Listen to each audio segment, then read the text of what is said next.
Today, deposit insurance where the insurer has no money to pay.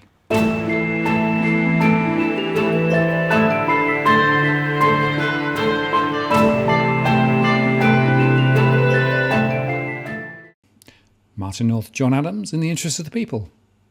Today we're going to replay one of my most important posts from 2018.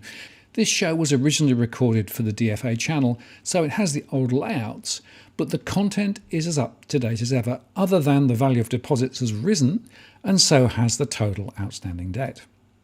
This is the first in a series of discussions we're going to have on the topic, covering the recent changes to bank terms and conditions and the pressures on bank margins. But first, watch the original show. Today I'm joined again by economist John Adams. Hello John, good to see you again. Hello sir. Now you've been beavering away at the financial claims scheme, and in fact you've written an article which is out there. Yes. And you've gone into a significant amount of detail, and I think it's really important that people understand what this claims scheme is, how it works, and what the risks are. Yes, part of my other role as being a chief economist for a gold and silver dealership, I wrote a column for them, As Good as Gold Australia, and I go to some extent into the financial claim scheme. And I think this discussion complements nicely our previous discussion about bail-in, because I'm getting a lot of correspondence, and I'm sure you're getting the same, that now that we've explored bail-in, people think, okay, I'm a little bit nervous about my money being in the bank, but particularly if it's above 250,000, which is what the claim scheme says it will support. But there's still a sense of some confidence that the deposit will be safe because of this scheme. Now, I wrote a column earlier in the year for news.com about the 10 myths about the coming economic Armageddon, and I wrote that this belief in the financial claim scheme that the government will insure your deposit, it is a bit of a myth. And there's some very specific detail that most Australians are not aware of about the scheme that I think that is worthwhile to explore. Okay, well, let's do just that. And I guess it's worth saying in context, there was a lot of reaction post the GFC, right? So the insurance, the financial claim scheme was announced by Kevin Rudd on the weekend of the 11th and 12th of October 2008. And the history goes that, now obviously Rudd was well aware that something could be blowing up given subprime happened in 2007, and so some work had already been done about some sort of deposit insurance scheme.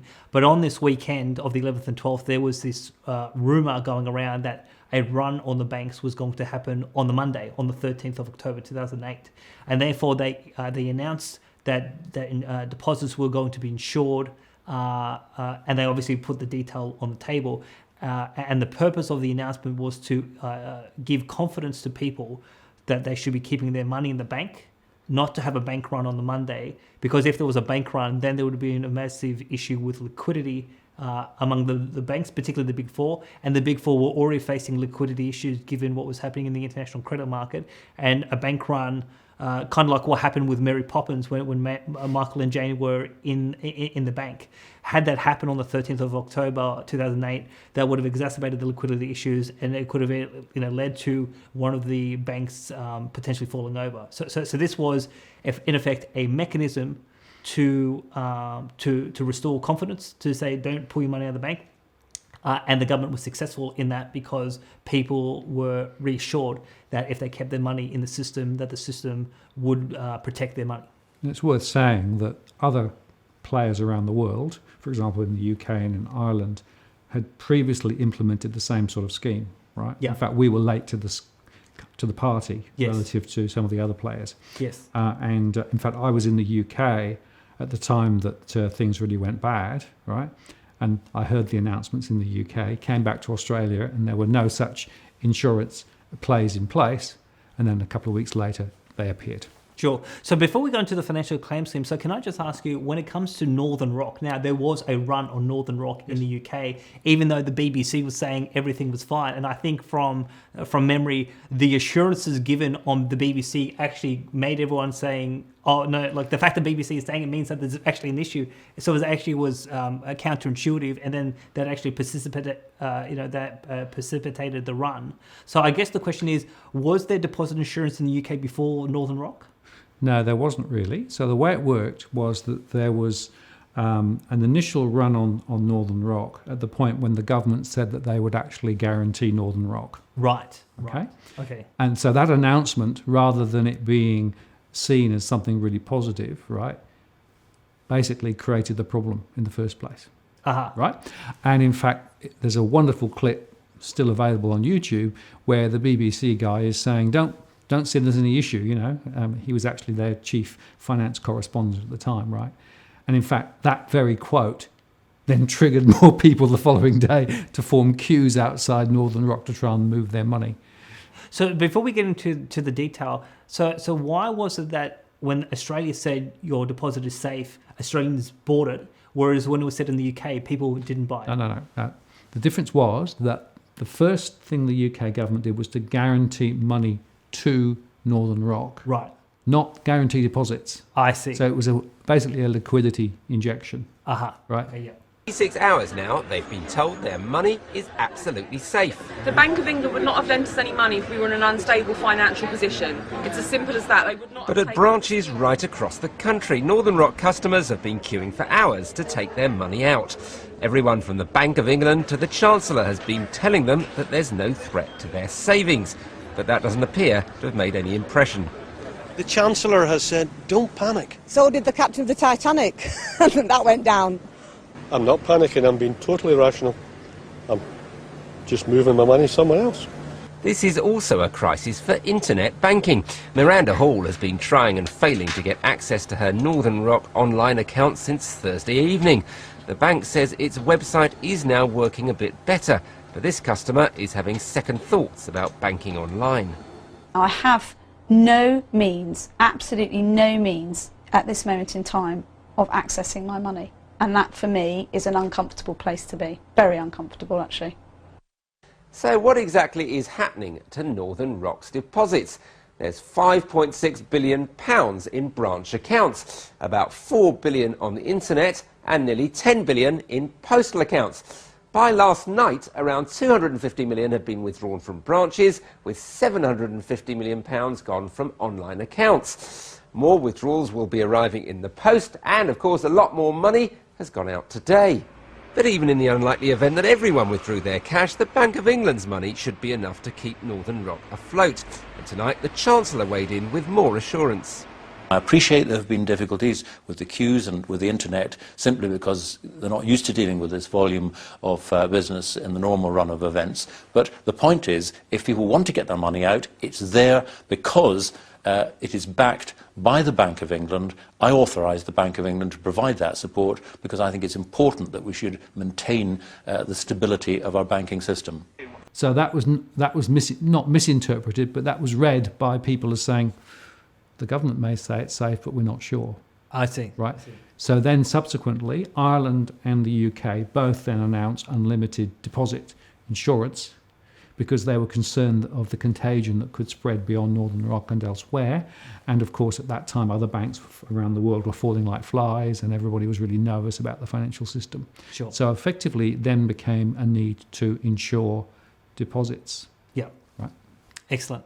Okay, so why don't we go into the key features? So when this was announced in October of 2008, there were some key features that was announced by the Rudd government about the scheme. Yeah, there's a long list if you go to the site of which accounts are included, and it's pretty clear that it's personal accounts, it's personal superannuation accounts. Those things are included. And when it comes to mortgage offset accounts, that's also included. Yes, it seems to be, although it's a little bit vague, I think, as to precisely how it would work. But there's quite a long list. So initially, the deposits were insured up to $1 million per customer per institution. Each institution was entitled to $20 billion worth of deposit insurance, plus $100 million in administration costs. The scheme had to be activated, and I think this is a key point because most people don't realise this, is that the insurance at the moment, but also when it was constituted in 2008, means that as of today, the insurance is not live. So, for example, when someone goes to buy an insurance policy, well, you've paid your premium, therefore the insurance is live. And if a risk event occurs, you know, because you have a insurance contract and you've paid your premium, you can go claim that insurance. Well, in this case, the insurance is not live, and it actually has to be legally activated by the government for the insurance to kick in. So that was a part of the system then. It is a part of the system today. And obviously, if you go to the APRA website about the financial claim scheme, it is there in crystal clear language that the scheme must be activated. So any politician saying that your deposit insurance or your deposits are insured at the moment, technically, there's an implicit political promise that will happen, but legally, it is not insured until the insurance is turned on. So think of you're in a car and you've got to sort of flick the switch. So there was that. And then the other key feature was there was what they call an ex post funding model. And basically what that means is that the government said that when a risk event were to occur and they had to pay the deposit insurance, they would just come up with the money then and then. And then they would try to recoup the insurance paid out via a bank levy. So obviously, you know, it would take time for a bank levy to, just say they paid $20 billion out to an institution. So they would impose a industry-wide bank levy that ultimately would be paid by customers and shareholders. And they would take, you know, several years to recoup that money. So that was a feature in terms of the system 2008. It's still the same funding model, and obviously when we look at the title of the show about the deposit insurance when the insurer has no money to pay. So the reason why we've used that title is because of this particular funding model, that the government has not set aside a single dollar to pay the insurance, and there's an implicit assumption that if the insurance is required to be paid, they will come up in terms of the money. Now, when I was writing about this early in the year, and I was calling a few friends of mine and said, if you have an insurance contract, but the insurer says to you, we actually don't have the money here and now to pay the insurance, what do you think that's actual legitimate insurance? And a lot of people said to me, well, of course not. If I've got an insurance contract and the insurance company can't guarantee that they have sufficient funds to pay the insurance if I claim the insurance, well, that's not legitimate insurance. And yet this is precisely what we have in Australia. And the government says this is insurance.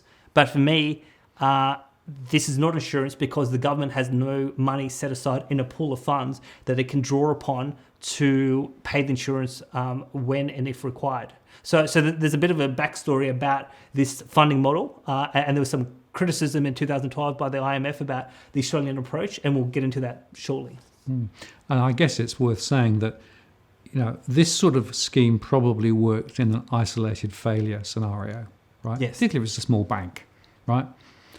But the question is, how robust would it be in the situation where you had potentially multiple failures and multiple banks, right? And I think that's something people need to think about, and perhaps we'll explore that a bit later as we go forward too. Right? Yes. So to take the story on, so when the insurance was announced in 2008, $1 million per customer per institution. Then in 2011, I think there was some international analysis done on Australia, but also the Council of Financial Regulators basically said that given that the insurance per institution was $20 billion for the insurance and $100 million administration costs, that was insufficient insurance coverage to cover in deposits up to $1 million. So they basically were public in their concerns that the banks were being underinsured, and they basically called on the government to reduce the level of insurance. So this is where in February 2012, Wayne Swan announced that they would be reducing the level of insurance per customer per institution, and they went from $1 million per customer per institution down to 250,000, and that is basically where we sit today. So 2008 to 2012, it was $1 million. Now it's 250,000, and that's where we are today. Yep. And just to be clear, that's per institution. Yes. And that's per customer per institution, right? Yeah. Yes. So in other words, you could have 250k in Bank 1, Bank 2, Bank 3 and Bank 4, and provided they were separate legal entities, all Australian banks, yeah, you'd be protected. But if you actually had money in 3 of those banks and they were all subsidiaries of the same group. So, if you were at Westpac and St George and, South Australia Bank, that wouldn't count because effectively that would be only up to 250 in the group. Yes. So the other important aspect to say is if you have multiple accounts with the one bank. So if you've got a personal account and an offset account. So what we're saying is that if you have, just say someone has 400,000 in the bank across several accounts, well, your insurance is at the 250 mark for all of those accounts. So it's per customer, per institution. Yep, exactly right. Yep. So basically where to from here is that there was a IMF Financial Stability Review Assessment in 2012 looking at the financial system for Australia and New Zealand. And the IMF had some very specific things to say about the financial claim scheme. So our funding model, which is this ex post model that the government is assumed to come up with money when it is required and then to make up the money through a bank levy afterwards. This is the IMF was concerned about. They said that this is not consistent with international best practice and that the IMF recommended what they call a ex-ante funding model, which is to say impose a bank levy now, start to create a pool of funds over time, and then if the insurance is ever triggered, you actually have money there and then in which you can then draw upon to pay the insurance. So this is the equivalent of if we have house insurance or car insurance, well, we pay a premium, and that premium comes together to be that pool of funds that if claims are to be paid, well, that insurance, that premium pool, that is there to then pay the insurance. So that's effectively what the IMF said should happen. They said that's international best practice. And when Kevin Rudd came back to be Prime Minister in 2013, his treasurer at the time was Chris Bowen. And Chris Bowen and Penny Wong, who was the finance minister, made an announcement in September 2013 to impose a bank levy consistent with the IMF recommendation to go to this ex-ante funding model. And the levy was supposed to raise about $733 million, I think, per annum on the banks. So obviously the banks were not happy about wanting to pay this, but they made this announcement just before the 2013 election. Then the Tony Abbott's government came into power in 2013, and they basically said in the MyEFO statement in December of 2013 that they would keep consistent with the Labor recommendation until the Financial Services Inquiry takes a closer look. So this obviously the inquiry basically was run by David Murray, the former CEO of the Commonwealth Bank. So basically you could say a bank insider was running the inquiry, and at no surprise that when the Financial Services Inquiry report came out, the inquiry rejected the IMF recommendation for this ex-ante funding model, and they basically said, let's keep with the original funding model, which is ex post, which is this implicit assumption that the government will be able to just come up with the funds on the spot, and then you impose a bank levy afterwards, because obviously the banks didn't want to pay in terms of the levy up front. So that was the recommendation that came from the Financial Services Inquiry, and the Abbott government accepted that recommendation, therefore implicitly rejecting the IMF recommendation, and that funding model is still intact till today. So as we speak today, the government has not put a single cent aside to pay the insurance if the insurance is required to be paid, and there is an assumption that if the insurance is required, the government somehow, somewhere, will just come up with the funds to pay out the insurance. And it's worth saying that more recently, the government did introduce a levy on the big 5 banks, right? But that was nothing to do with this particular scheme, right? That was to do with effectively just general funding, and that goes into the general treasury pot. Yes. So that's nothing to do with putting specific provisions aside for deposit schemes. Exactly. So, John, I want to go further on these key limitations, right? Because I think that if you ask most people, they would assume, 1, the guarantee is in place. Yes. 2, anybody with 250k is protected. That's right? They won't know about the limits and things. Yes. And 3, it's there now. Yes. Now, what you've said is that actually all of those 3 are yes buts. Yes. Okay, so let's go into more detail about what those limitations actually are and what it means. Yes. So where I think the biggest concern about the limitation of the scheme is what you just said earlier in the conversation, which is that this was a policy to give people confidence, and people have confidence because they have accepted the face value statements of the government, and they haven't sort of dug into the detail. Now, if we go into some of our previous conversations about a Armageddon coming, the international credit markets dry up, just assume 2 or 3 banks get into trouble and that they need to be, the insurance kicks in because they have failed. Well, what happens in that situation is that the government has to come up with about, just say 40 or 60 billion if it's 2 or 3 institutions to come up with the deposit insurance. If you have a financial crisis, just like with 2008, tax revenues collapse because the economy is in free fall, which means that the deficit blows out. So that means that the government has to borrow money to fund the deficit. On top of, you've got to fund the existing amount of debt that the government has. And as we speak of today, gross government debt, federal government debt, is north of $900 billion in terms of gross liabilities. So for me, I've always said that in that situation where it's hard for anyone to get money in the international credit markets, people don't have spare funds to lend, and if the government has to fund, because the deficit last financial year came in at about $10 billion. Like back of the envelope calculation, if we had a full-on crisis, the deficit could easily blow out to 50 billion. 60 billion. One member of parliament told me a few months ago that they wouldn't be surprised that in a global financial crisis, a new one, if the deficit blew out to $80 billion. So just say they had to fund $80 billion. Now, that happens when tax revenue falls.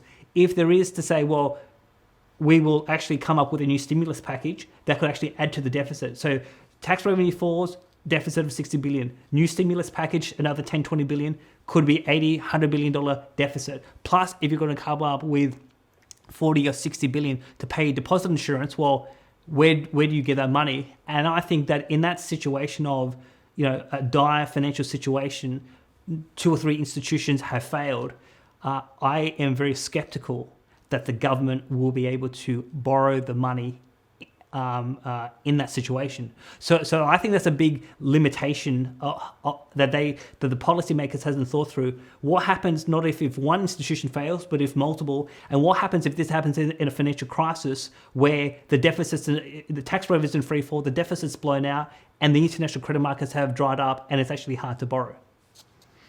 Yep. So it's like read the small print, right?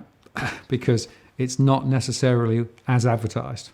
Well, yes, so it's read the small print, but when we've talked about it in the previous episode about scenario thinking, so again, I don't think RBA, Treasury or APRA have really thought through, so I think they're thinking, well, if one falls and if economic conditions are okay with this insurance, the government will be able to meet its obligations, even if it doesn't have money aside. But what happens in a nightmare scenario where 2-3 banks, credit markets have dried up, and they'd really have to come up with an extra, just say 3 banks, 60 billion plus maybe 100 to 80 to 100 billion for the deficit plus funding existing liabilities. You're talking north of maybe $200 billion that they have to come up with to meet all of these things.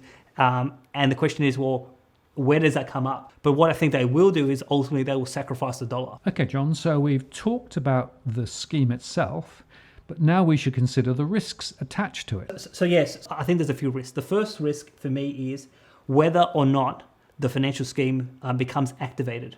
So obviously, think about bail-in first. So I think in this context, I think it's fair to say that a prime minister or a treasurer would say, well, how do we save the banks to stop a depression, but how do we do it that has the least financial cost to the government? Well, the easiest way is to bail in, so that you can minimize the cost to the taxpayer. Obviously in previous conversations, this is the whole premise of bail-in, to reduce the call on the taxpayer. So I think they would try to do that first.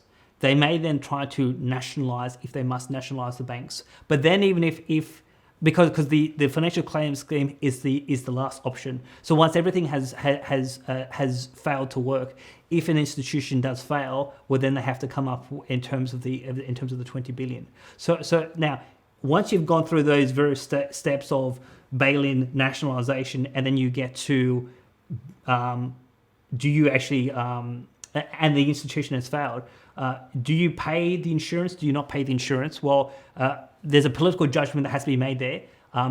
Can the government come up with the money? What are the implications if they pay, they don't pay, all of that sort of stuff. So I think that's risk number one. In that crisis situation, does the government turn it on or keep it off? And I don't think we can automatically assume that they will. I think that the political practicality that they will, but there is a risk that in that crisis situation, they will not activate the scheme. So I think that's risk number one. The second risk is when it comes to underinsurance.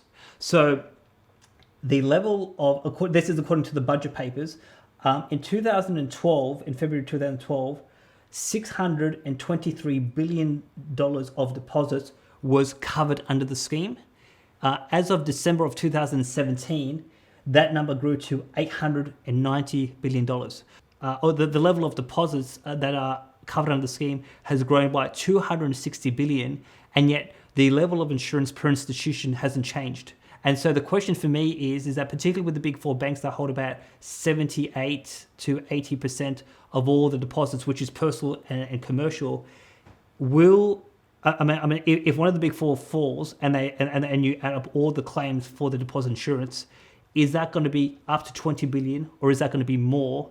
And I think there's a big risk that they should look at increasing the level of insurance per institution, but and they may have already looked at the modelling, but it's unsure to me as to whether, given that the deposits has grown 260 billion, whether the big four are insured appropriately or they're underinsured.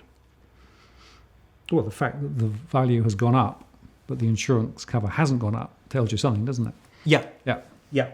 So yes. So that's risk number two about underinsurance. Risk number three is whether the government has sufficient borrowing capacity to meet the obligations. And obviously, this is where, in a full-blown financial crisis, when they've got multiple calls on funds from existing debt to the deficit to the financial claims scheme and other things, is there sufficient liquidity in the international credit markets for them to borrow to meet this stuff? Very hard to fully know what will play out in terms of that situation, because we had a massive injection of liquidity in late 2008 to 2009. So will central banks do that again? They printed 15 trillion last time. They'll have to print more than 15 trillion. Do they have the capacity to do that? But also in terms of timing of that liquidity, do they do it in time for the government to borrow sufficient amount of money at the critical juncture so that they can pay the insurance or not? They're things that are unclear. So obviously, risk four, that if they do pay and they can't borrow, they have to print. And if they print, the purchasing power of the dollars diminish. So you will get your 250,000 Australian dollars, that's been insured. But what does that actually buy you? There's a big risk that could buy you less. And so on that point, this is where I've had some discussions in Parliament with various people, and they've said that in the crisis, you've got to pick the least worst option.